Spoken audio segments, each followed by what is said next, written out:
Hi, welcome to this office hours, and we're going to do this a little bit differently today. We're going to have an office hours web chat or webcam or webinar. I'm not quite sure what it is. And I'm joined today by Jennifer. Say hello, Jennifer. Hello, everybody. Yeah. So, as you know, Jennifer is one of the admin and one of the people that's really driving the Panic Pit Stop support group. And so I thought it'd be interesting to have a conversation rather than just a video with me talking to the camera. So what we've done is we've taken some of the comments and the questions from the support group members, and we've made a little list. And Jennifer is going to curate this list, and we're going to have a conversation that sort of hopefully helps to answer the questions. Over to you, Jennifer. Okay, well, first of all, I want to give a shout out to our members. Thank you so much for signing up. Really appreciate you all. And we have quite an international representation in our group. And so a shout out to everyone in the UK, Australia, Canada, the US, South Africa, Armenia, India, and lots of other far-flung places. So this is really exciting. So that's an international audience, isn't it? it is. Yeah, we're global. We're and that's actually, yeah, and that's actually one of the beauties of doing active self-help over the internet, remotely. Yes. Because in fact, as long as you've got a phone, you've got the potential to have treatment. Absolutely. Yes. Okay. So yeah, the stuff works. So, Jennifer, you have collated the questions that were put for office hours. Can we start with those, please? Sure. We had questions from Tracy, similar questions from Tracy and Steve. And Tracy's question or her post was, does anyone find if they get annoyed at something minor, they struggle to let it go, and that they are more sensitive to get annoyed at other minor things? I notice that when I'm tired, it happens a lot. A rational side of me recognizes it's minor, but another side of me struggles to let it go and move on. It's perceived criticism is something I tend to go to town on as well. And then Steve wrote, I find I take any perceived criticism to heart much more than I should. So that's Steve's criticism. Okay. Or question. Well, the first thing that I made a few notes. So the first thing that jumped out to me is it's perceived criticism, not criticism. Yeah. So there's a difference between actual criticism and perceived criticism. And so because it's perceived, in a sense, we're doing quite a few faulty thinking processes there, aren't we? We're imagining that someone's upset with us. We're imagining that someone is angry with us. We're imagining, actually, that someone gives us a moment's thought. Do you have an example that can just put some flesh onto this? Sure, yes. Tracy gives an example. When she's at the supermarket, she said, I can be in a good mood when at the checkout. Then at the checkout, I'll take too long to get my bag ready for packing and sense the checkout person is getting irritated with me, and I feel very defensive. Okay.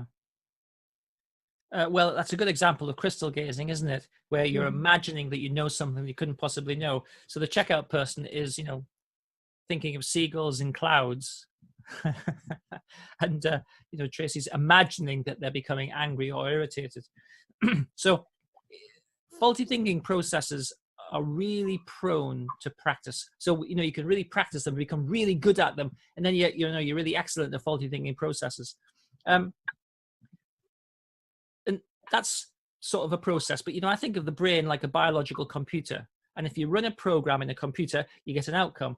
And so running a faulty thinking process where you're sort of assuming that people are watching you or thinking about you or saying or kind of imagining something about you, that is a faulty thinking process. So it's a process. So what we have to do is we have to stop doing it. But the faulty thinking process has an origin. And I would say this is the kind of a really critical question. Ask yourself this question. What is the most negative thing you believe about yourself? Now, I ask everybody that question because it's a really telling one, because the most negative thing you believe about yourself is a program. It's a belief. A belief is a program. It's a program that permeates a lot of things. And so if Tracy was to ask herself, what's the most negative thing I believe about myself? And then have a think about it. Now, the first thing people say, excuse me, the first thing people say is, I'm too tall. I say, no, that's not what it is. Okay, I'm too generous. No, that's not what it is. It's a negative thing about the self, okay? So it could be, I'm not good enough. I'm a failure. I'm an imposter. People don't like me. I have no friends. I'm unlovable. There's something wrong with me. I'm damaged. Those are the kind of really critical negative beliefs. And you can generally, once you've identified that, you can generally trace it back. So if someone was in an experience and they thought that someone else was thinking that they were useless, I would have a guess that their most negative belief about themselves was something like, I'm useless. Mm-hmm. So it goes beyond the scenario right at the checkout. It's got nothing actually to do with the fact that she's slow or whatever. So it goes to a deeper core than the actual situation. Absolutely. Everything, really, every psychological problem that we might imagine, right? Or everything that someone says, well, this is a problem, this is what I struggle with. So for instance, not being able to let it go, that's a problem of worry, in a sense, or rumination. Feeling irritable, that's a problem with being angry with yourself or being self-critical. So the kind of the peak of the iceberg, the top of the iceberg, the bit that you can see and the bit you can recognize is a consequence of the programs, belief systems, and other stuff that you're running behind the scenes. So, it could be the checkout at the supermarket, but it could be something else. It really doesn't matter. Mm-hmm. It's the process that we want to identify and then challenge. Mm-hmm. Do you think that answers that question? Or is it just waffle? No, I think so. I think so. So it's really getting to so when that happens, when we in a public situation or in a social situation, if you can then if you can visualize that this is the tip of the iceberg, I need to this is not really the real issue here, but I've got to get below, got to dig beneath and see what the root of the problem is, and then correct that. And absolutely. But here, let me ask you this, Jennifer. What's your favorite mantra that I've developed? I am safe. The first one is that I'm safer than I think I am, or I am safe.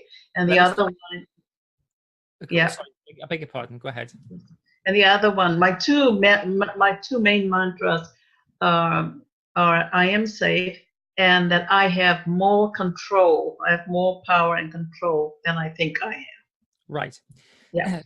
The first one, I am safer than I think I am. It actually should be I'm safer than I feel I am. I feel I am. Yes. So you should change that because feelings on facts. Yeah. Exactly. Now. I've done the course. I am safer than I feel I am is a true statement. Now, in anxiety, you always feel to some degree unsafe. But you're probably not unsafe. You don't actually have a threat. Really, the only threat that you have when you're anxious is feeling anxious. But we can talk about that another time. And so saying to yourself, or having as a tool, I am safer than I feel I am, is a challenge to the core of anxiety. So if Tracy and the other people decided what the most negative belief they have about themselves was, if we figured it out, it's always incorrect. It's wrong. And if we create a challenge to that, now we have a tool that we can use in consciousness that directly addresses the program in unconsciousness that changes the outcome in consciousness. So basically, it's a tool to use to solve the problem. Mm-hmm. If that's not too complicated. So that's how I would tackle that in the first instance. Mm-hmm. Because if you've got something you can use in the moment, that's really helpful. Sure. Yeah. And it takes practice. It takes repetition and practice. Well, So we could got to get used to this to and fro. Yes. I always say, if you want to get good at something, what do you have to do? Practice. Practice. Now, if you've got clinical anxiety, clinical depression, panic, stress, what have you been doing? You've been practicing. And you've got to be really good at it. Yep. And so you can say, well, I'm surprised. I feel really anxious. I'm really quite surprised at that. And how long have you been practicing? 7 years. Well, you've got really good at it. Unless you practice something alternative, how can anything change? So that's obviously what we do in the Panic Pit Stop program. So we have another question, I think. Yeah, the other question that I come across very often on the site is when people post that they are in the moment having a panic attack or anxiety, overwhelming anxiety, and they are just so gripped by anxiety. So I can answer and say, oh, go download the Panic Pit Stop app. But that at that moment, that's not really a great help to them, and so that they are really paralyzed. And so, how do you? And chances are that they obviously hyperventilating and breathing's unsteady. So, how do they move? How do they move out of that situation? What's the first step that they can take to? Well, by the time you're in the throes of a panic attack, it's almost too late to do anything to stop it. It will subside naturally over a course of a few minutes, 10 minutes, 15 minutes. But what we really want to do is not have another one. So there's a big element. Usually, there's a big element of dysregulated breathing in panic. I mean, you could sit there and have a panic attack if you hyperventilated for long enough. Well, you could have the physiology of a panic attack. You'd have to put some catastrophic thoughts in to have a proper panic attack, but you could have the physiology. And so one thing that I figured out years ago, do you know how to stop hiccups? No. Well, let me tell you. Really simple. People say all sorts of things. Really simple. When you're hyperventilating, you've got too much oxygen in your blood, not enough carbon dioxide. I don't really know what causes hiccups, but I think it's something similar. And so I figured out, take a deep breath in, let a little bit out, and hold it. Don't move. You might have another hiccup. Okay, take a deep breath in, let a little bit out, hold it, don't move. You do that twice, maybe 3 times at max, and you've got rid of your hiccups because you've re-regulated your blood chemistry. And so if you're hyperventilating, that's the thing that I would do. I'd take a deep breath in, little bit out, and hold it and remain perfectly still. And your blood chemistry is going to resolve in, 15, 20, 30 seconds. I mean, it doesn't take very, very long at all. And that might then just give you some respite from some of the physical consequences. Although the physical consequences of blood chemistry dysregulation, are pain in the chest, pain in the muscles, lots of other sort of unpleasant consequences. So it can take a while to recover from that. But the thing is not to have another one. And we don't have another panic attack by trying to change, by working on changing the programs that caused it in the first place. Right? We start to become aware of breathing. We start to become aware of stresses. We start to become aware of the negative thought processes that create the panic and anxiety. And as I've said many times before, panic is an extreme form of anxiety. If we work on the anxiety, the panic then, goes away. So if we reduce the overall level of anxiety, it's much harder to have a pinnacle, a peak of panic, because you've got to travel that much further. So I find what helps me is that, coming back to what the mantra that you were saying earlier is to reassure yourself that you are safer than you feel you are, that you're not having a heart attack, that you're not going to pass out, that you are safe, and keep saying, I am safe. I am safe. I am safe. And repeat that, Yeah, and but it will subside. if you think of your journey though, when you feel like you're having a heart attack, it's a hard thing to believe. Typically, well, not typically, but often you've got to go through a few doctor's appointments, a few emergency room, and everyone's saying, you know, there's nothing wrong with your heart before you can Yes. kind of go, actually, perhaps I am safe. And in a way, eventually, you know, people will say, well, it's anxiety, it's anxiety, it's panic. Yeah. Well, it Yeah. can't be, it feels so bad. And eventually you believe it. And then Yeah. you think, well, if it's anxiety, I need to do something about it. In the Yeah. first instance, people are often very convinced they've got something seriously physically wrong with them because it seems a powerful experience. It is. It is. Yeah. It's overwhelming. Mm-hmm. Well, I think for me, once I had evidence, because I landed in the emergency in 2016 4 times, and then I had to go through the whole gamut of tests, and then once the evidence came in that there's nothing wrong with my heart, there's nothing wrong with my pituitary gland, or everything was fine. And so once I had the evidence that I could and can reassure myself that there's nothing wrong with me, I'm not having a heart attack, it's anxiety, it's just anxiety, and Yeah. and then to play it down then and say, well, no, I'm stronger than this thing, I have control. And then eventually you do have control. Indeed. The thing is, it is true, it's 100% true, irrespective of whether you believe it or not, that you are safer than you feel. Mm-hmm.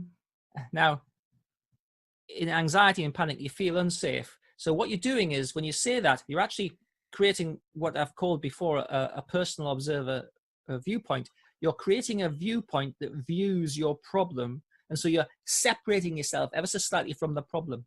Now, everyone who struggles with a problem, and who really struggles, they're immersed in their problem, swimming in a sea of distress, immersed in the problem. When you say, I am safer than I feel, you're getting a little bit of distance, and that then puts you in a problem-solving mode. And that makes you feel more in control. Absolutely. But you're absolutely right about practice. You could say that once, and it would have no effect whatsoever. But by the time you said it 10,000 times, it's become a new habit of thought, and that's a really useful tool. Yeah. Do we have any more questions? No. So those were the questions, some of the questions for this Friday. I wanted to just sort of make an announcement, if that's all right. The Panic Pit Stop course, obviously, that's a course that you join, and it's a program.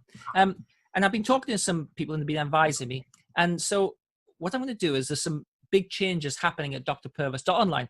So we're going to close the registration for the Panic Pit Stop course at the end of April. So that means that you won't be able to get on the course at the end of April. And the reason we're closing it is, and if you're in the course, that's fine. You can continue to use it and continue to use all the resources, and I'll support you within that. But we're going to close the registration, and we're going to close it for a period of time, perhaps a month or 2 months. And I'm going to build a new mood control program. And then I'm going to put that in, and it's going to become what's called a membership site. So if you remain a member of Panic Pit Stop, or if you join before the end of the month, then you'll be within the membership, and you're going to get a whole load of extra stuff at no additional cost. And in principle, your subscription for Panic Pit Stop, which is less, it's 50% of a cup of coffee a day. If you could get Starbucks to give you a half a cup of coffee, it's less than half a Starbucks. You're going to get the new mood control program, and you're going to get a mindfulness program. And so you're going to get all that stuff extra as part of the new membership. And I think the reason I want to do mood control again is that I think Panic Pit Stop deals with panic and anxiety. It has an effect on depression, but I want to do something about depression, because in my experience, anxiety and depression commonly, 95% of the time, they go together. But anxiety and depression are not the same thing. They have common overlap with symptoms, but they're not the same thing. For instance, Anxiety is always future-based, and depression tends to be past-based. So anxiety is about what might happen in the future, although it never normally does. Depression is perceived faults and failings from the past.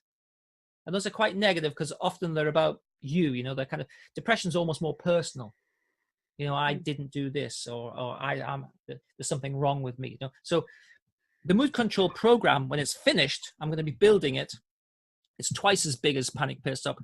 The mood control one that you know had 220 videos in it.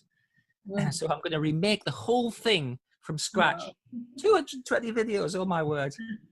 And so if people want to join Panic Pit Stop, if they get into it before the end of the month, and then the price of it will be locked in and it won't ever change. And as long as they're members, it won't ever change. And they're going to get access to all this extra stuff at no additional cost. When I reopen it again, it will be a little bit more expensive because there's going to be a huge amount more into it. And it's going to be, quite a lot bigger. And it will deal with depression then as well. So I just wanted to announce that I'm going to be putting out some more information as we go through the next couple of weeks, just so that people are aware of what's happening, because not everybody watches or reads everything. Mm. So Okay. let us know on the support group and everything what you think of this format. I think it's been quite fun. It's been interesting. Yes, it is. Please invite friends to join the Panic Pit Stop support group. The more people we have, the more people we're able to help. Absolutely. Yeah. Yeah. Okay. Well, thank you for hosting this, Jennifer. Well, co-hosting. Co-hosting. That's right. Yeah. like Yeah. TV anchors. Yeah. Well, no, that was fun. Lots of fun. It was something different, right? Okay. Yeah. Great. Yeah. Thanks very much. All right. Take care. You. Okay.